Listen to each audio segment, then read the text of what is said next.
এই দুনিয়াটা সবচেয়ে বড় অভাবটা খাবারের নয়, টাকারও নয়।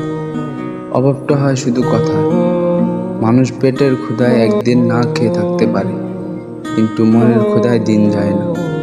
যে ক্ষুধার নাম কথা, যা না মিটলে সম্পর্ক মরে যায়। ভালোবাসা মানুষের সঙ্গে যদি কথা না বলো, যদি তার মনের ভেতরে জমা আক্ষেপ জায়গা না দাও, তাহলে সে এক সময় ভেতর থেকে ভেঙে পড়ে।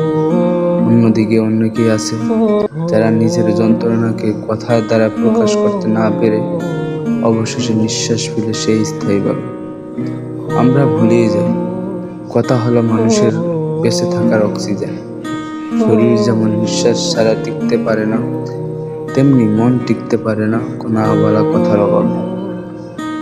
তাই কথার ক্ষুধা মেটাও, প্রিয়জনের কথা শোনো, নিজের কথাগুলো বলো, কারণ এই ক্ষুধা একদিন না মিটলে মানুষ বেঁচে থেকেও মরে যায়।